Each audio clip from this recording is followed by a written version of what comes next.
Olá a todos, eu sou Andréa Pereira, médica nutróloga da Oncologia e Hematologia do Hospital Israelita Albert Einstein, tenho doutorado pela Unifesp, pós-doutorado pelo Instituto Israelita de Ensino e Pesquisa, estou atualmente fazendo pós-doutorado pela Faculdade de Medicina da USP. Estou aqui muito bem acompanhada com Ludmila Koch, médica oncologista clínica, cofundadora da Oncogeri Brasil, vice-chair da LACOG Oncogeriatria. A gente vai falar de um tema que é muito pouco falado, né? Mesmo entre os médicos, mas as pessoas sempre me perguntam, que é como a gente lida com a morte dos pacientes. Tá? Então, assim, a gente está falando muito esse mês de cuidado paliativo, de morte, de luto, e nós médicos acabamos tendo muitos pacientes que vão a óbito, né, que morrem, e a gente acaba discutindo muito pouco como cada um lida com isso. Eu lembro que quando eu era aluna de medicina, né, eu tive 3 anos de psicologia médica, foi aliás, uma das coisas que me atraiu na Unifesp era o currículo de psicologia e psiquiatria, que na época eu queria fazer psiquiatria, e a gente discutiu muito a relação médico-paciente, até de você ter suicídio médico, mas eu não lembro em nenhum momento da gente discutir a morte, de como lidar a morte dos pacientes, né. A Ludmila é mais nova que eu ia perguntar exatamente isso para ela, né. Durante teu ensino médico, você teve isso na sua formação?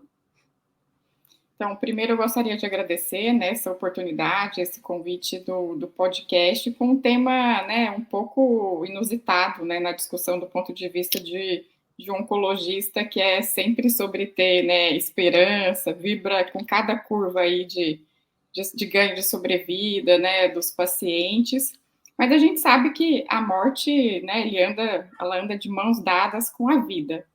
E apesar da gente saber desse percurso, né, entre nascer e morrer, eu acho que culturalmente, né, existe um bloqueio no almoço de domingo, você falar, como que você deseja, né, morrer, enfim. E eu sabia desde 12 anos que eu queria fazer medicina, mas tinha uma coisa que eu ficava assim um pouco apreensiva, que era realmente a aula de anatomia, porque ia ter um cadáver lá, e eu ficava pensando, né, como que os alunos serão preparados para esse primeiro contato, né, porque os primeiros anos da faculdade de medicina é muito mais sobre a morte do que a vida, porque é anatomia, biofísica, bioquímica, enfim. E aí, quando eu cheguei, né, estava todo mundo muito preocupado com o trote, né, na faculdade de medicina, e a aula prática era no sábado. E não houve nenhuma preparação, né? Simplesmente a gente chegou lá e estava lá, né, todos os cadáveres expostos, né? E aí a minha mesa era uma mulher. E aí era a única mulher que tinha no anatômico, né? E assim, eu olhei para ela e, na verdade, eu fiquei pensando assim, como que seria a vida dela, né? Que legado que ela deixou, né? Por que, que o corpo dela veio aqui para a gente estudar? E diante daquele corpo, né, eu via muito mais vida que tinha ali para ensinar a gente do que a própria morte. Mas, de fato, não houve nenhuma preparação. E assim, quando chegou no terceiro ano, que é quando a gente tem contato com os pacientes, né, que a gente estuda a anamnese, que é como a gente faz o interrogatório, né, da vida passada do paciente, hábitos de vida, enfim. E os pacientes estão na enfermaria, né, tem doenças agudas, doenças crônicas. E ali você com aquele bloquinho de notas, né, senta para conversar tentando seguir aquilo, o paciente tem dor, o paciente, né, não consegue falar, enfim. Também não nos ensinaram como fazer anamnese e ter algum tipo, né, de abordagem. Se algum paciente fazia alguma pergunta, você falava, nossa, né, uma pergunta, doutora, quantos dias eu tenho de vida, enfim, você ficava super apreensiva porque não tinha, né, passado por esse aprendizado, né, de como fazer essa entrevista e abordar esse tema, né, e fazer isso de uma forma presente, porque para aquele que está doente, de fato, a morte parece um pouco mais de perto, né? Claro que existem mortes repentinas, mas para quem está internado e tem uma doença crônica, como por exemplo o paciente com câncer, ele está muito mais aí à frente, né, com a morte. E assim, passei por todas as cadeiras, né, durante o internato e terminei a faculdade e, de fato, a gente não teve esse tema abordado na faculdade. Eu acho assim, né, você estava falando, eu estava lembrando que a minha primeira aula de anatomia também, a gente achava que ia ter um preparo, você chegava lá, tinha todos os cadáveres cobertos, e de repente o professor descobria um cadáver, assim, e eu lembro que eu sentei mais atrás, porque eu não sabia qual que ia ser a minha reação, e o pessoal que sentou na frente, teve gente que saiu, teve tudo isso. Mesmo quando a gente foi fazer aula de autópsia, também não teve nenhum preparo, né, a gente chegou lá, tal, né, é como se você tivesse que estar sempre preparado para isso, né, inerente à profissão médica. A gente sabe, né, que assim, agora nas faculdades, por exemplo, eu peguei a fase da epidemia da AIDS quando eu estava no quinto, sexto ano. Então foi uma coisa terrível, porque era o período que não tinha tratamento, então morria muito paciente. E mesmo para dar a notícia do diagnóstico de AIDS na época, que era uma sentença de morte, né, eu lembro que a primeira vez que eu dei essa notícia, eu estava no quinto ano da faculdade, né, eu nunca tinha falado nada disso para ninguém. Eu perguntei para o professor: "Mas como que eu falo?" Ele: "Ah, você chega lá e fala que a pessoa está com AIDS, né". E agora, né, nessas faculdades mais novas, a gente sabe que tem como você dar más notícias, mas em nenhum momento foi abordado: "E quando o seu paciente morre, como que você lida com isso?". O meu primeiro, como nutróloga, a gente acaba tendo muito pouco contato com isso, mas há 12 anos atrás, quando eu comecei a trabalhar na Oncohemato, foi a primeira vez que eu comecei a ter pacientes que morriam toda semana, né, e eu lembro exatamente que no meu primeiro mês lá de hospital, todo mundo ficava perguntando: "E aí, tá tudo bem com você?". E um dia eu cheguei para o chefe e falei assim: "Ah, tá acontecendo alguma coisa?", porque todo mundo fica perguntando, ele falou: "Não, é que não é todo mundo que consegue trabalhar aqui". Por causa disso mesmo, né, de você perder paciente. E assim, Ludmila, eu tenho uma curiosidade, você passou pela faculdade, não viu, né, nada disso, e quando você fez a oncologia, a residência, né, porque lógico, hoje, câncer não é uma sentença de morte, muitos pacientes sobrevivem, principalmente no câncer que você descobre no início, a gente tem uma chance de cura muito alta, mas ainda tem pessoas que morrem, né, eu acho que é uma especialidade que você convive muito de perto com a morte dos pacientes, e você tem uma convivência muito próxima desses pacientes também, né. Durante a residência, isso foi falado de alguma forma? Como lidar com isso?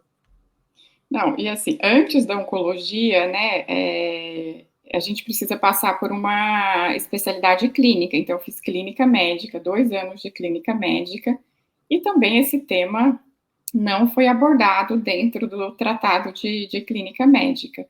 Nessa época ainda não existia de forma estruturada, né, os cuidados paliativos como a gente tem hoje, e aí, mais uma vez, esse tema não foi abordado e eu me decidi pela oncologia. E pensando, né, por que eu me decidi pela oncologia? Porque quando alguém, numa roda de conversa de não médicos, pergunta assim: "Ah, qual a sua especialidade?", aí você fala oncologia, e aí ouvem aquele olhar, assim, de disfarce, sabe, "Nossa, que triste", ou realmente a pessoa, né, corajosa fala: "Nossa, que triste escolha, né, nunca quero precisar de você", e alguns mais curiosos acabam perguntando assim: "Ah, mas qual foi o motivo, né, dessa decisão, né, de lidar com tanto sofrimento, enfim. Mas durante a clínica médica eu passei a acompanhar, a oncologia também não fazia parte de uma subespecialidade ainda da clínica médica, mas tinha um oncologista que respondia a parecer no hospital e ele tinha uma clínica privada. E aí eu pedi para fazer um estágio lá, porque, assim, desde o diagnóstico do paciente, a complexidade do diagnóstico, isso já me deixava, né, curiosa sobre a especialidade. E eu gostava de pacientes graves. E por quê? Porque, assim, um paciente muito grave, se você faz uma pequena intervenção, por exemplo, se você consegue controlar a dor daquele paciente, ele fica tão satisfeito, né, e aquilo acaba voltando para o médico de uma forma positiva. E isso é acrescentar vida, né, porque enquanto o paciente está sem dor, ele pode, né, pensar na vida e pode, né, ter ali algum conforto, né, melhorar a sua autonomia. Então, eu decidi fazer oncologia muito nessa questão de fazer de pequenos ajustes, né, poder melhorar a vida do paciente. Mas aí, a minha oncologia, também passei pela hematologia, passei pelo transplante, né, de medula óssea, que é uma coisa bastante, né, complexa, e mesmo assim também não teve essa discussão. E essa discussão nem com, né, com os nossos mentores, nem mesmo com os nossos pares, né, nem com os próprios médicos a gente tinha esse tipo, né, de conversa. Algumas vezes, né, a gente se envolve um pouco mais, né, com aquela família, com aquela história, às vezes você tem um pouco mais, né, de identificação, né, com aquele paciente, né, por alguma ressonância da vida, né, enfim.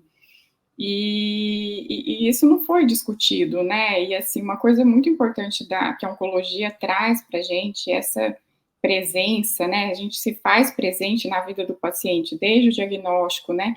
Por esse percurso oncológico que pode tanto ter, né? Que a gente precisa de discutir mortalidade do tratamento, quer que seja uma cirurgia no contexto, né, curativo, radioterapia, né, as toxicidades do tratamento, né, tem toxicidades que o paciente pode internar, enfim. E esse paciente, de fato, ele está ali, né, a morte está na curva ali da vida dele. E mesmo com os cuidados paliativos, né, de forma mais estruturada, ainda assim digo que na oncologia a gente teve pouca discussão. E os cuidados paliativos, quando eles iniciaram, era assim, o paciente está ali na sentença de morte para ser entubado, chamava o oncologista, olha, esse paciente aqui está com diagnóstico de câncer, e aí? Entuba, não entuba, sabe? Era muito uma questão ali imediatista para resolver um problema, que você não tinha vínculo com o paciente, muitas vezes nem tinha, né, um familiar ali no pronto-socorro. Então, eu acho que essa empatia, essa compaixão de que a gente está fazendo tudo para o paciente viver mais e melhor, né, mesmo que a morte traz essa presença da vida também de uma forma mais importante, a gente também não teve essa discussão, não teve nenhum embasamento para a gente lidar com a morte, como a gente se sentia quando um paciente falecia. Porque com a vinda dos cuidados paliativos veio muito essa questão da comunicação de más notícias, de como dar o diagnóstico, né, como que você aborda as preferências do paciente, né, a sua autonomia, trazer o paciente para, né, ele tomar as rédeas da própria vida, mas muito centrado nessa forma, nessa dimensão que eu diria mais biológica, né, da morte, até mesmo, né, para fazer o controle de sintomas, você precisa estudar, né, você tem várias ferramentas para dor, dispneia, enfim, mas esse lado emocional, social, enfim, até familiar, né, porque quando você chega em casa e que você teve uma perda de um paciente, né, você está um pouco mais introspectiva, né, e você chega em casa, isso acaba refletindo também, né, no seu convívio familiar. Então, eu acho que é uma oportunidade, né, para a gente aí trabalhar um pouco mais isso nesse novo formato, né, de educação médica. É interessante isso, eu acho que isso é um assunto que as pessoas acabam fugindo. Muitas vezes eu escuto dos pacientes, né, que quando o cuidado paliativo entrou no caso, o oncologista desapareceu, né, então meio que, ele está no final do processo, né, ele tá infelizmente, a gente teve até um podcast sobre isso, né, o paliativo ainda continua sendo chamado mesmo quando a pessoa já está no final de vida, né, não é chamado antes. E os pacientes falam assim, nossa, doutora, depois, né, o familiar, né, porque depois que o cuidado paliativo entrou, eu não vejo mais um oncologista, não vejo mais um hematologista. Eu acho que isso faz parte dessa falta de preparo mesmo, de lidar com a morte do paciente, que é algo que mexe com todo mundo, né, muitas vezes eu escuto assim, não, mas quem é médico, ele já é preparado, ele já tem uma frieza natural para isso, né, para lidar com a doença, e eu acho que isso não é verdade, né. E a gente vê muito, assim, uma das coisas que me chamou muito a atenção quando eu comecei nos congressos de oncologia eram as discussões de burnout na oncologia, que é muito alta, né.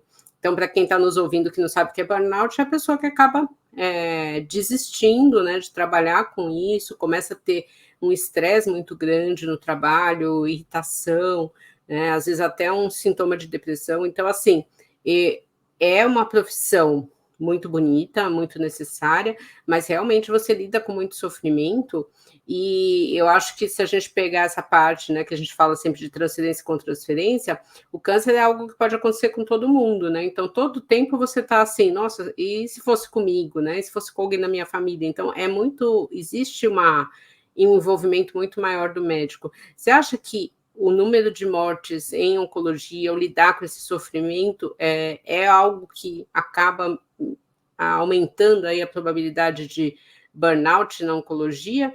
E será que se tivesse um preparo melhor, se tivesse mais trabalho com esse médico, se isso seria diferente? Quando você pensa, né, a gente vai lidar aí com o aumento da incidência, né, do câncer, porque a população brasileira está envelhecendo e o envelhecimento aumenta o número, né, de doenças crônicas, né, degenerativas, e uma delas é o câncer. Eu acho que 1 em cada 3 pacientes pode passar pela experiência do câncer, então isso pode, né, pode ser com você, ou pode ter com certeza algum familiar, né, alguma pessoa da sua família vai viver essa experiência. E a gente tendo escolhido a oncologia, de fato, né, a gente lida com muitas perdas.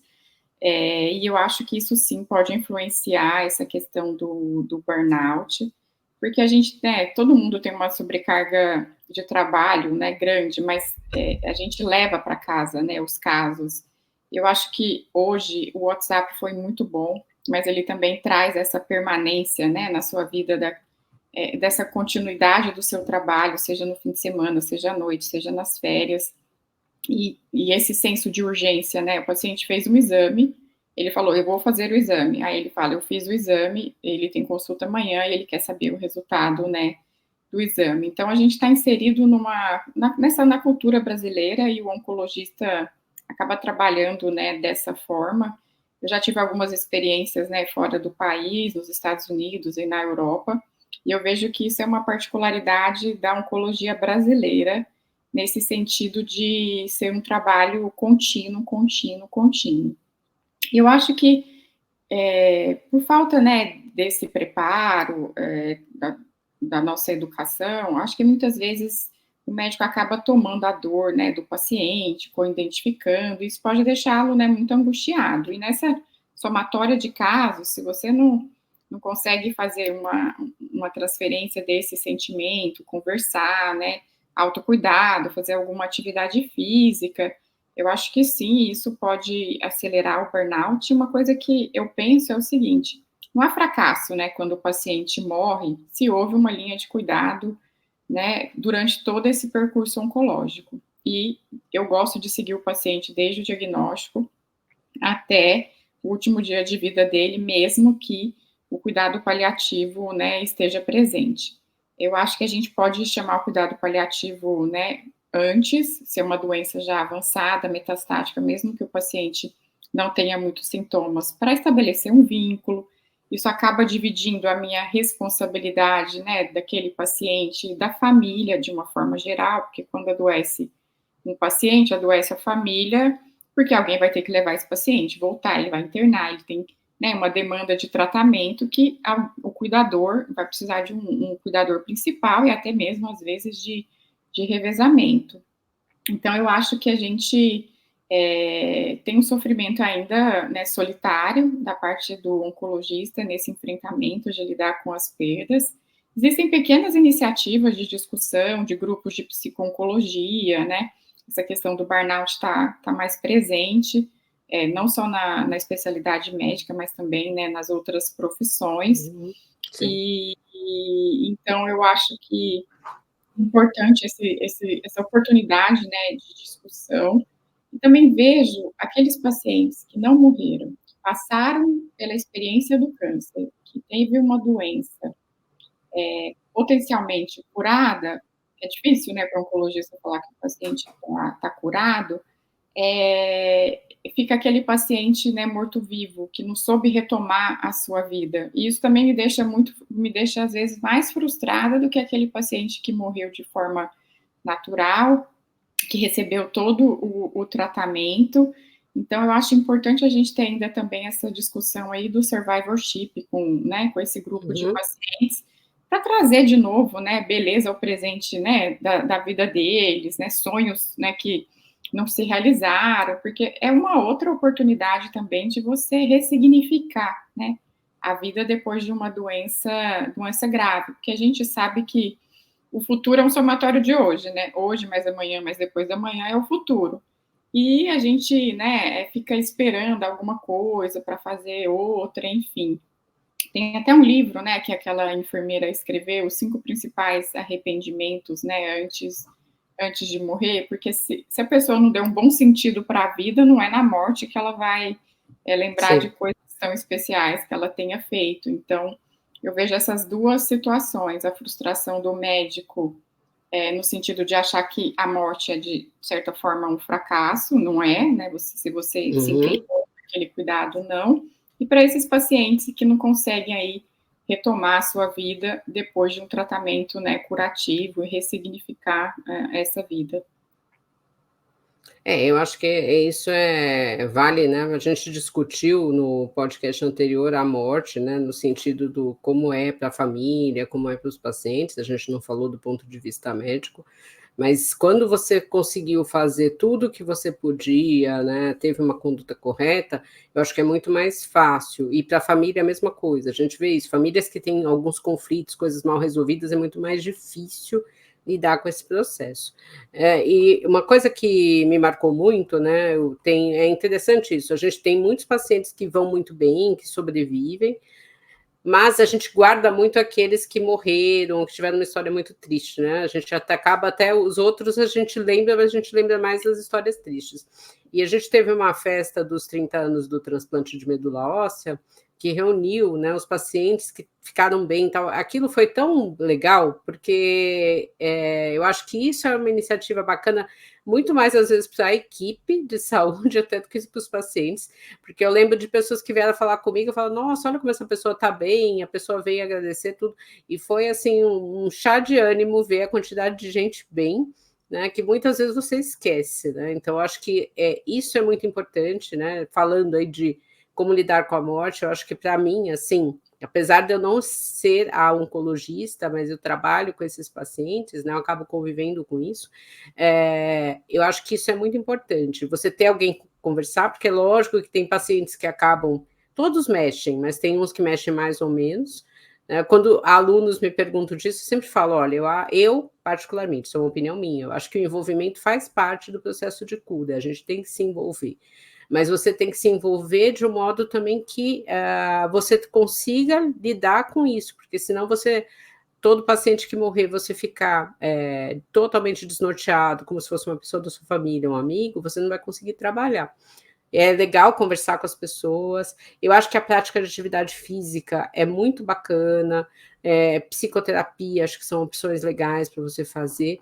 E assim, você acaba procurando coisas fora do trabalho, porque realmente dentro do hospital, dentro da área médica, você não vê trabalhos focados no médico. Mas eu acho que essa reunião dos pacientes do Survival, eu acho que é muito boa. Foi muito positiva participar da festa lá do transplante de medula óssea. Eu lembro que eu cheguei em casa, parece que foi um chá de ânimo, assim. E aí eu queria perguntar exatamente para você, né? Você não teve preparo na graduação, não teve preparo na residência. Como que você lida com a morte dos seus pacientes?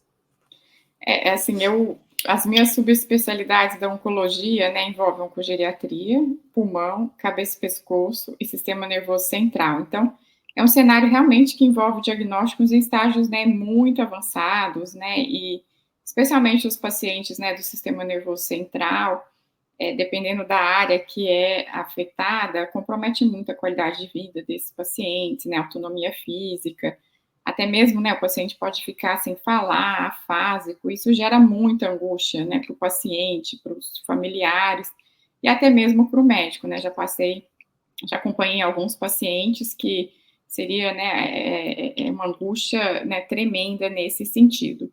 E então, eu lembro de alguns pacientes, assim, especialmente como você falou, né, que foi importante ir nessa festa para você ver o quanto de vida você pode proporcionar com o transplante, mas tem alguns pacientes que, de fato, né, mesmo eu acho que o médico tem que se envolver, porque essa questão da empatia, da compaixão, é, você precisa ter uma barreira, né, uma linha tênue ali de discernimento para, de fato, não sofrer com todos eles.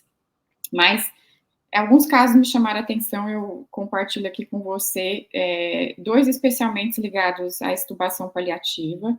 A extubação paliativa, né, veio aí junto com os cuidados paliativos, para que eles, existe um código de ética, né, não é eutanásia, né, existe todo um código de ética envolvido, mas é muito raro, e aí, então, essas minhas duas experiências foram experiências, assim, difíceis, né, que a gente teve muita conversa da equipe, muita conversa familiar. Um foi de toxicidade, né, do tratamento por uma pneumonite refratária, e os familiares eram médicos, então foi uma discussão, assim, bonita do ponto de vista humanitário para aquele paciente, e uma outra foi um paciente francês, que não tinha nenhuma família no Brasil, nenhum cuidador, ninguém por ele, foi a pessoa mais sozinha que eu já conheci. Isso por si só já é muito angustiante, né? Você fazer um tratamento em que o paciente não tem ninguém para cuidar, não ser um sócio. Mas esse foi uma coisa bonita, porque daí a gente começou a fazer, a gente conseguiu o contato dos familiares na França, e por fim vieram duas irmãs que puderam se despedir do paciente, né? E enfim, foi uma história bonita. Outras histórias que me marcaram mais são histórias de pacientes jovens que você coloca no lugar daquela pessoa. Eu tive uma paciente que faleceu com... Ela tinha 3 filhos, gêmeos de 3 anos, e uma estava tratando leucemia, um filho de 1 ano, e o meu envolvimento mais difícil, na verdade, foi com o marido, porque isso desorganizou ele de uma forma, né, assim, que ele colocava pressão sobre a equipe, sabe? Era uma relação, assim, tóxica entre o médico e a equipe e esse familiar. Então, isso me gerou bastante angústia. Eu tenho uma prática de atividade física regular, né? Eu gostava de fazer acupuntura, algumas coisas para trazer um relaxamento. A minha família é muito presente, eu tenho 2 filhas, e aquilo, ter criança em casa traz, né, muita vida. Então, fiz terapia. Então, isso tudo ajuda a gente a depois, né, deixar um pouco, viver esse luto, né, que a gente vive com cada perda do paciente, mas que isso, né, passe de uma forma tranquila, sem muitas, É, né, cicatrizes. eu acho que isso, para quem está nos ouvindo, muitas vezes as pessoas acham que para o médico tudo bem os pacientes morrerem, né? Mas não é, a gente sente, né? Cada paciente que se vai, né? Então, eu participei desse caso aí, desse paciente francês, e realmente era muito diferente a gente ter uma pessoa sem ninguém. Eu lembro que para toda a equipe foi um alívio quando as irmãs vieram, a gente sentiu que tinha conseguido fazer, né, alguma coisa boa para ele de reencontrar a família, né? Então, acho que isso é muito legal. Eu acho que algumas coisas são muito importantes, né? Você gostar do que você faz, você, porque isso te traz, né, um prazer na tua profissão. Você sentir que você está fazendo tudo que você pode por essa pessoa. Eu acho que o apoio da família e dos amigos é fundamental também. E você ter momentos seus, né? Isso eu acho que isso é fundamental para qualquer pessoa, né? Para te aliviar o estresse, horas que são suas para fazer uma atividade física ou uma terapia para você conversar, o que a atividade física que for. E aí, a gente está quase acabando, né? Então, a gente está falando que isso foi pouco discutido. Eu queria ver com você, você discute isso com os seus alunos e os residentes que passam com você? Ou você acha que isso ainda é uma coisa que a gente tem que começar a pensar na formação aí do médico de um modo geral? Eu achava que eu discutia antes, né, de você me fazer refletir um pouco mais, né, sobre isso, porque como eu gosto de oncogeriatria, né, e traz esse paciente idoso, então é muito próximo, né, dos cuidados paliativos, né. Claro que a gente trata os idosos também com tratamentos curativos, enfim. Mas são pacientes, né, algumas vezes mais frágeis, né, pela idade, pelas comorbidades, não só pela idade, né, que hoje a gente não olha o paciente pela idade. Então, quando os residentes, né, e os alunos passam comigo, a gente conta um pouco da história do paciente antes de entrar no quarto, né, a gente acaba sabendo um pouco da vida desse paciente, né, que é uma outra coisa também que eu acho importante, que eu falei do WhatsApp, que a gente não se desliga, mas uma coisa importante da cultura brasileira é que a gente tem esse contato um pouco mais caloroso com o paciente, com a família, do que em outras culturas. Então, a gente acaba explicando isso para eles antes, perguntando se tem alguma dúvida, porque se o residente acabou de entrar na oncologia, não passou por um cuidados paliativos, e aí você já chega para uma discussão, né, de fim de vida, de diretivas, ou, né, sobre sedação, enfim. Isso pode mexer com o aluno, o residente. Então, eu acabo discutindo um pouco, né, isso com eles, como que eles podem abordar o paciente, né, como pode trazer esse tema, né, da morte e conversar com o paciente, como você pode ajudar o paciente além ali do controle dos sintomas, do ponto de vista, né, emocional. Porque o paciente, ele fica esperando o dia inteiro a visita do médico, né? Então, aquele tempo que você está ali, você tem que se fazer presente, né? Em todas as, você sabe que você tem consultório para fazer, você tem outro paciente para visitar, mas aquele tempo, eu deixo claro para o residente, é o tempo presente, é o tempo de escuta, porque também a gente aprende muito quando a gente, né, só escuta. Então, é mais nesse sentido. E hoje, né, a gente já tem os guidelines aí, né, internacionais, e até mesmo que a Sociedade Brasileira de Oncologia adota os cuidados, né, paliativos como parte da formação do médico. E outra coisa, eu estimulo também esses residentes, né, como que está o autocuidado deles, porque às vezes, além de ser residente de oncologia, ele precisa dar plantão para se sustentar. Então, para poder evitar, né, o burnout, a gente sabe aí que o burnout tem aumentado o número, né, de suicídios, né, especialmente entre os médicos. Então, eu acho que a gente deve abrir essa conversa. Na oncologia, antes tinha um grupo de discussão com um psicólogo focado em oncologia, e ali ele poderia expressar suas dores, enfim. Mas são iniciativas ainda, né, muito pequenas. E nesse cenário, eu também gosto de trazer que a gente é muito focado na doença, mas que a gente pode ser também promover saúde, aproveitar a oncologia, aproveitar a medicina para focar na pessoa, né, no indivíduo e não na doença. Sim. E nessa questão, né, de como você pode promover saúde para os pacientes, porque assim, a gente precisa estimular a atividade física dos pacientes, mesmo eles com câncer, porque evita a fadiga, evita a toxicidade, né, do tratamento. Então, eu acho que a gente conversa de uma forma em como esse enfrentamento da morte, mas por outro lado, a gente precisa também estimular essa questão da promoção de saúde, né, do screening, né, do rastreamento, do que é possível, dependendo da idade. Então, em última análise, né, a morte acaba sendo inevitável, e reforçar que se você fez, né, tratou aquele paciente de forma correta, não é fracasso ele morrer, você pode, né, sentir com isso, mas ter um discernimento para que não vire, né, um peso, um fardo aí nas costas dos pacientes, nas costas dos médicos, quero dizer. Uhum.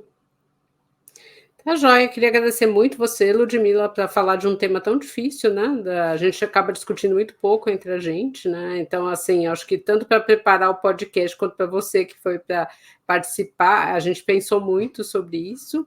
Para você que está nos ouvindo aí, a gente discutiu, né? Está discutindo esse mês cuidado paliativo, morte, luto, os aspectos legais aí de testamento vital. Então, se você não ouviu um dos podcasts, fique à vontade. E se tenha ficado alguma dúvida, entre em contato com a Ludmila através do Instagram, doutora Ludmila Koch, vai ser um prazer para ela responder algumas dúvidas, ou através do meu site, www.doutoraandreanutrologia.com.br. Obrigada e até o próximo. Tchau, obrigada a você pela oportunidade. Vamos tornar esse podcast aí um instrumento de melhorar, né, a educação aí dos médicos em relação a esse tema aí que a gente tem ainda pouca intimidade, apesar de ser uma certeza. E é aquela frase, né, do Lenin que eu sempre fico pensando, a vida é tão rara, né? Então, exatamente. Que aproveitemos. Obrigada, gente.